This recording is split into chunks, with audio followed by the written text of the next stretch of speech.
So anyway, welcome to the Advertising Copy Crash Course. Today we're going to talk about landing pages and ads, go through some samples. I'm going to try to share my thought process and some testing. And one of the reasons I decided to do this was we recently held a lead generation workshop, and there was about 22 business owners in there. And what was revealed to me is that it's consistently a challenge for pretty much everyone in that area is copywriting. And there's copywriting can be considered boring, I guess, if you're not a fan of the concept of writing. I guess it's because it has that word writing in there, but really it's the thing that makes or breaks advertising. It's the thing that determines whether you make money or not online, or generate leads or not online. And so it's very critical. And it became very apparent to me that it's a weakness for most people. So with that said, we're going to go through some examples. I'm sharing some personal stuff as well as a bunch of examples from whichtest1.com. You can get your own subscription and access to a whole bunch of different landing pages and split test results. You can get 90 days access for $25, so it's not a bad deal. They also give you a free one every month. If you went to that website right now, you could see their latest split test. And if you're diligent, you could just go there every month and see the free stuff, but I'm not that diligent. And then at the end, I'll give you a link where you can go and get a free review. So if you have an advertisement that you're setting up, a funnel, a landing page, something that you'd want checked out and would like some feedback on, I'll give you a link where you can get that for free. So this is some of you have seen me or heard me talk about Ron Phillips before. He's a client of mine. He does real estate investment training and self-directed IRAs and things like that. And these two ads are for they were split test against each other, and the purpose was to get people to go to a landing page where they're being asked for their first name, last name, and email address, and then also their phone number. We've gone through several iterations of the landing page, and once we found which ads were working. But what's interesting about these two ads is that one of them you think would be pretty compelling, and the other one is a little bit more dry, right? The whiteboard picture. So I'm curious what you guys think converted the best. And you can say, the one on the left or the one on the right, if you want to guess, and then I'll tell you which one of these ads is working the best and still running today, actually. Slightly different variation, but the image. And so one of the things that you want to test first if you're doing Facebook advertising is the actual picture. And I'll give you another example of that here in a minute. And Angel says the one on the left. Anybody else? Ron? Allison says left. Ron says right. Paul says left. Yeah, so good guesses, actually. So what's funny is when we first started running these, the one on the left was winning, but over time, the one on the right had the greatest mass appeal and the lowest cost per conversion, and relatively similar click-through rates, etc. So the one on the right with the whiteboard actually beat the one on the left, which is kind of crazy. Now, the part that you don't have the ability to see, and something that is key and critical, and you need to approach any training like the training you're getting today with a little bit of skepticism, because what you're not seeing here is what the landing page looks like. And what the landing page looks like is more of Ron in front of a white screen, and we have Ron in front of a whiteboard, and not him sitting down with his assistant there, Angela. So if the landing page actually had, video of them sitting down and talking, who knows what the actual result might be. But what we were testing two things when we test Facebook ads. Number one, which image is going to get the most clicks, and then number two, throughout the entire funnel, which one's going to convert the best. And so they actually received about the same click-through rates and clicks and click costs, but the one on the right converted better. I suspect it's because the landing page was congruent, and that is key and critical to advertising online.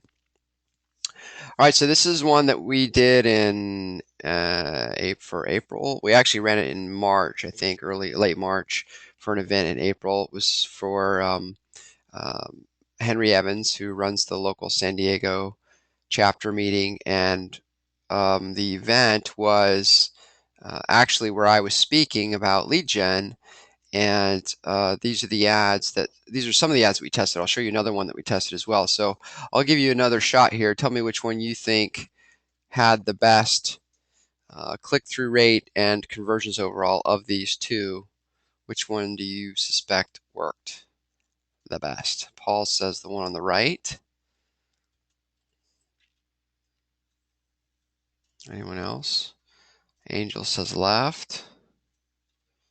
Ron says left. Doug says left. Doug says left again because he had a typo in his first time. So uh, actually, of these two, the one on the right worked the best. And it is weird. It's strange. It's not what you'd expect. So I said, okay, well, classic approach to split testing is let's pause that ad and put it another one in its place and see which one performs best. So how do you think the replacement ad did in comparison to the cartoon? So do you think the one on the left outperformed when we tested that, or did the one on the right stay? Ron says it got worse. So he thinks that so Ron, you're saying that you think the one on the right. Doug says the one on the right. Right. Allison says left. So if you said the one on the right, then you are right. It maintained the highest conversion. Now the one on the left did convert better than that prior version. So the the cartoon guy that says San Diego business owner on his desk performed the worst, the lowest of all of these. The more customers, faster, super sales star guy did okay, but it was by a factor of about 5, I think, that the one on the right won. And it wasn't what I thought would win. And what's interesting, what's interesting about that is what's interesting about it is that's not what I thought. I didn't think that the cartoon guy, when I first put these up, that the guy in the hole would win. And in fact, that character has been used. It's stock photography has been used in other ads that are completely unrelated to this, and it still performs well in totally different verticals, which is strange. So I continue to test different.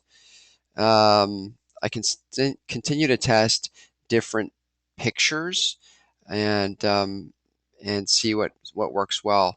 The other thing that you don't see here, and I'd have to run the reports again to be certain, but I believe that the cartoon version also captured an equal number of female opt-ins to male opt-ins, because you can run demographic reports on Facebook and it'll tell you, who's signing up. So I think, my belief there is that maybe because it's more agnostic, it's not, it's kind of a neutral thing. I'm not entirely sure, but it's interesting to think.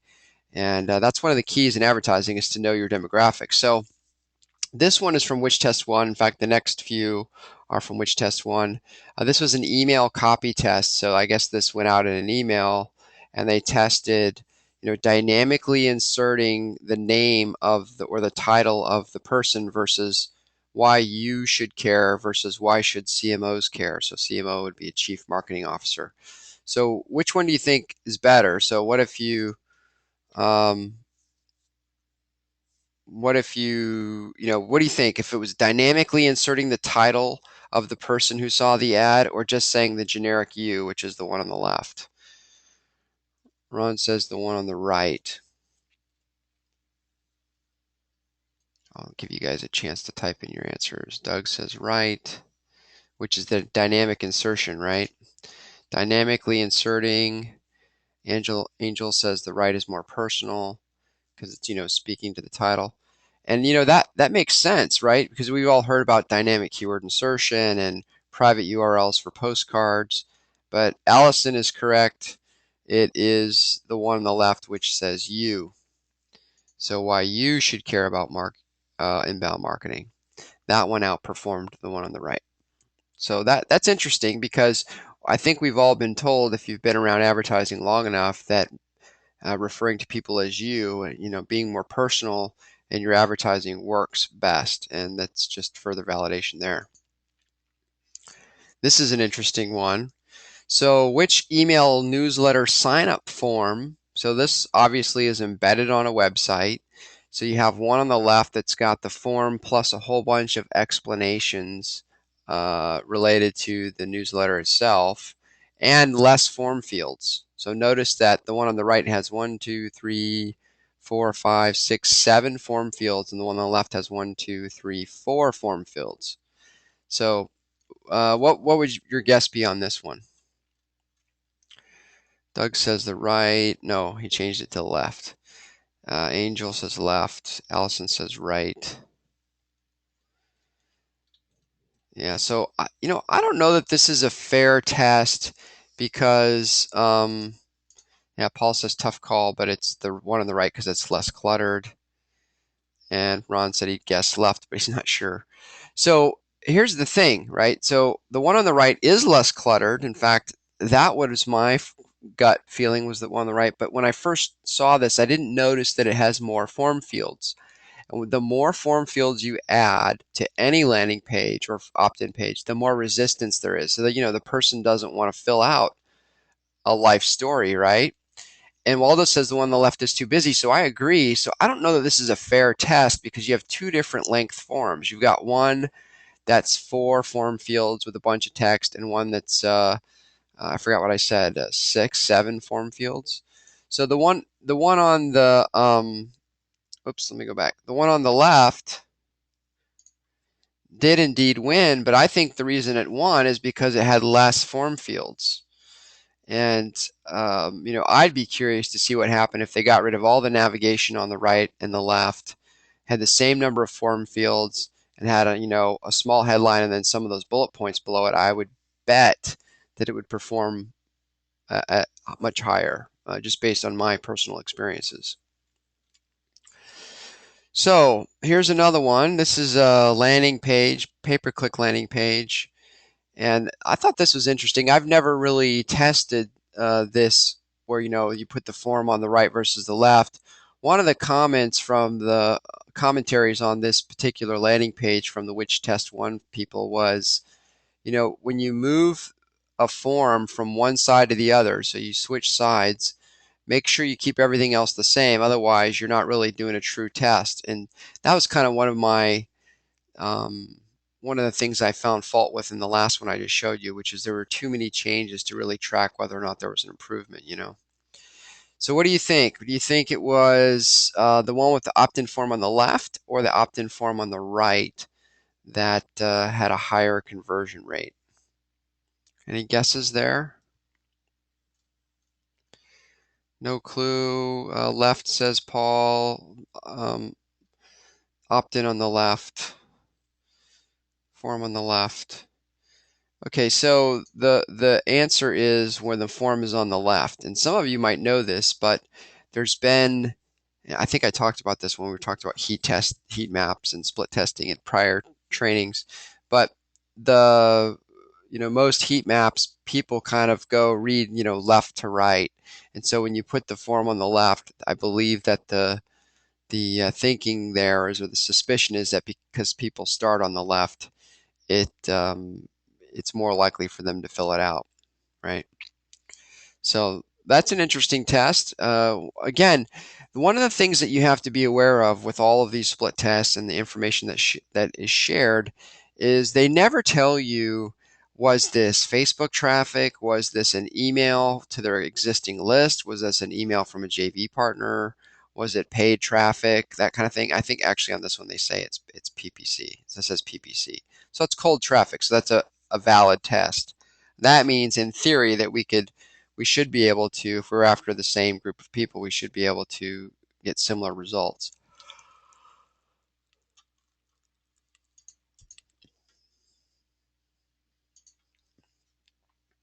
All right, let's see. Okay. This one is about the button, so I don't know if you can see it, but this is from a storage company. They just wanted to test the text on the button. One says reserve, the other one says book now.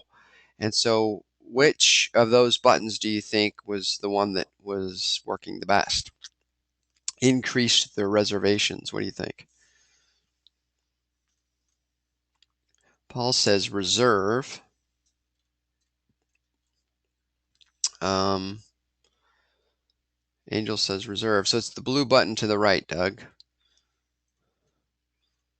It doesn't even, he says, where's the button? Yeah, it doesn't really look like a button. I mean, I'd be curious to see if they tested a different color, if that would work better, you know? So you guys all guessed right. The winner was the button that said reserve.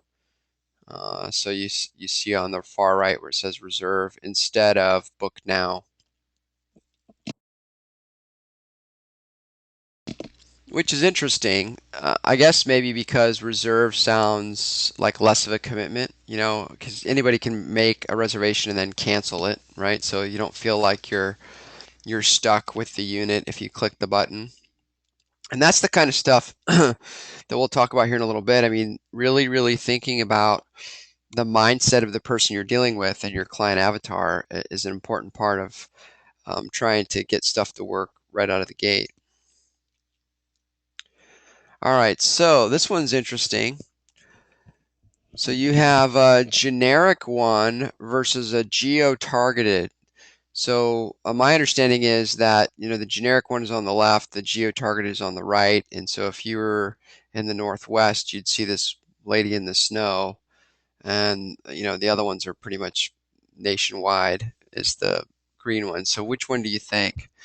Waldo says geo-targeted.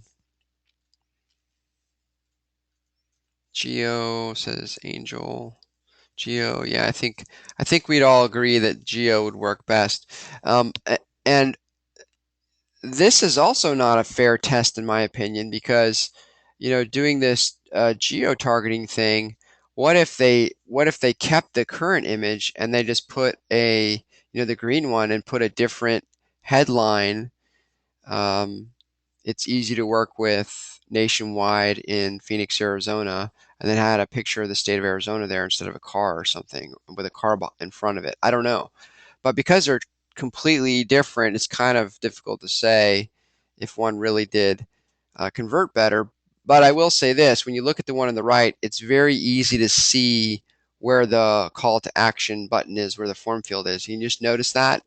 This is something that you see commonly with designers is designers try to make everything look pretty. So they match all the colors, they tie it all in together, but then it makes the actual form field kind of blend in. On the one on the right, even though it has the benefit of being geo-targeted, it also has a much cleaner looking call to action area and that nice orange button that we're also used to seeing, right? Versus the blue one, which matches the logo and everything else, which I would have suspected just from looking at it wouldn't work really well. So you guys were all right that this one would converted the highest, and so I'd be curious to see what would happen if they um, used this ad and split tested this ad with some smaller variations. One of the things I don't like about some of these split tests is that they're showing us two wildly different attempts, and you don't really get to see the incremental changes.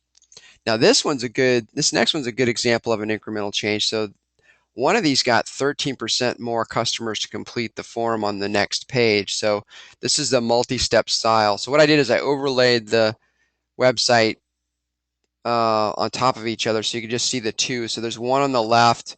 The only thing that's really different are the two bottom bullets. So you have find senior living near you, and then you got compare costs and services, and then get free guidance, and then below that get detailed community reports. The one to the right is simplify your search, get an insider's view on the communities or on communities. So what would you guess would work the best based on what you're seeing there? And all they change, keep in mind, are those two bullet points, one versus the other. Which do you think? Is it the one on the right with the simplify your search or the one on the left with the free guidance? Um, Left from Angel, right from Allison. Waldo likes the one on the left that says the word free in it, right? That's one of the most powerful words in marketing, free. So I was surprised at this one too, because I kind of went with Waldo on the free, but I think this is another scenario where you really need to know what your demographic is interested in, and I suspect that the get an insider's view on communities is the part that's really compelling, and then using the word simple or simplify. So I get to sneak peek inside communities and I get to make things simple and easy, right? So whereas the other one, I'll just go back real quick, says get free guidance and get a detailed community report or get detailed community reports. Well, detailed community reports could sound like homework, right? I'm gonna send you a mountain of paperwork where you can, file through it all and try and find out which one's the best for you. So, yeah. I think the simple thing is what's really appealing here, and then getting the insider's view, which kind of gives me I get the feeling from that bullet point that I'm going to get kind of a home tour video style, where I get to see what's going on behind the curtains, so to speak. So I think that's what did it there. So I want to talk about some success factors related to advertising, specifically with Facebook and landing pages. With Facebook, it's really two things I found. It's the image that you use and the targeting. So the more targeted you are to the audience, so really niche down to who your specific avatar is, the better off you're going to be. And then of course testing the images. The thing I always do first is test images, and I do that based on clicks and cost per click and interactivity with the image. And then secondary to that would be the conversion rates and conversion cost per conversion.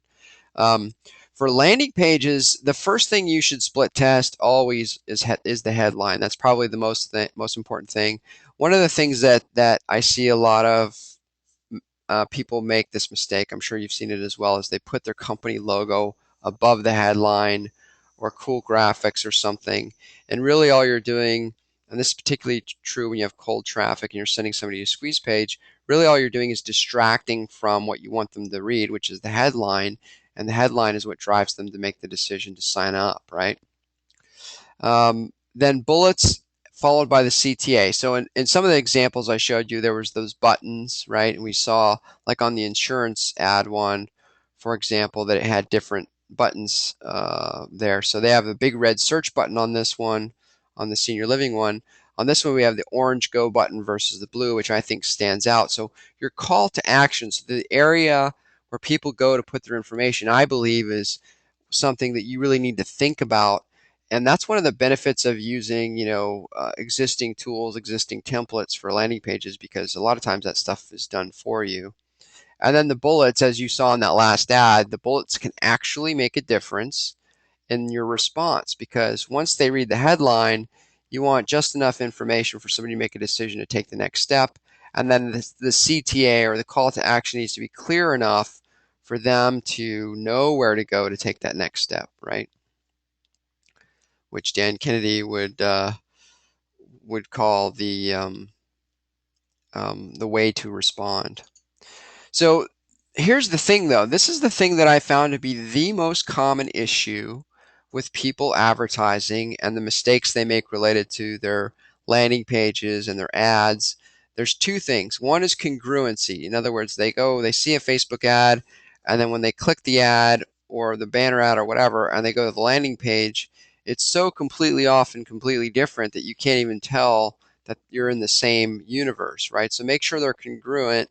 And then secondarily, and probably more important than anything, is have a client avatar. So what that means is, you need to know and think like the prospect or the person that's filling out the form. This is really easy if you're making um, a product that solves a problem that you've personally had, because you are the avatar, right? That's one of the reasons that when you're first getting into a market or you're first getting into marketing online, a lot of people will recommend that you solve a problem that you have yourself and then sell the solution to that problem to everyone else. Because then you know who the client avatar is, you know what their pain points are, you know how to speak to them. It's far more difficult if somebody hires you to sell insurance online, now you got to go and do all that testing and figuring out yourself. But you should still have a client avatar. That's why I have a really nice client avatar worksheet that I just fill that out. Helps you give you an idea of what that person thinks like and what they're interested in and that sort of thing. That, believe it or not, is the key. Knowing exactly what your prospect is going through, walking a mile in their shoes, understanding their mindset, also understanding where they're coming from. So even if you know this person, if that person is you, if you're advertising on Facebook or you're advertising on Google PPC or you're advertising somewhere else, depending upon where they're coming from, they're going to be a different state of mind, right? So when you're on Facebook, you're not in the state of mind of, ooh, I'm going to click on an ad and go sign up for stuff. You're usually there talking to your friends and family and looking at pictures and goofing off. So you need to understand that so that when they do click on your ad, that you have this nice flow that takes them and transitions them away from Facebook smoothly. So I'll take questions if you have questions. If you have a funnel that that you want evaluated, if you want, if you want me to review and give feedback, like a video review of your landing page, some suggestions, or your ads, or if you're a consultant and you're doing this for a client and you would like some feedback, I'd be glad to do that. I'd also like to know, there's a comment section on that form. I'd like to know whether or not it's okay if I share that feedback on the next live webinar or not. The benefit, if you allow it to be shared on the webinar, is that I'll actually tell you that it's going to be shared, and then you can be on there, and I can unmute your mic, and we can have a live dialogue, so people can hear the process. So if you're interested in that, go to morecustomersfaster.com/free review. I don't have plans to leave that up forever, and I'll probably take it down sometime before the next webinar. So if that's something you want to do, then I suggest you go there and check it out and put some stuff in there. And then again, if you don't want me to put it on the webinar, just say so in the comments. But just know that if you allow me to share it, everyone's going to benefit, and you'll also get some live help. So that's all I have for you today. If you have any questions, you can put them in the comments box, or we can wrap it up and I can convert this video or this webinar and stick it up on the YouTube channel. Done? Cool. All right. So, what is the address? I will, whoops, let me just copy it and paste it in there. That's a good question, right? I'm going to paste it in the chat for everybody. That way you don't have to type it. So it's one more time, it's morecustomersfaster.com/free-review. Thank you for your feedback, Allison, Ron. I appreciate the kudos. Yeah, so I'll see you on the next call, and hopefully we'll cover some really good stuff as far as the reviews go. I did do some for our lead generation workshops, which I might use if I don't get an appropriate number of submissions, but I'm sure it'll be fine. So again, go to morecustomersfaster.com/free-review, and I'll see you next week. Thanks.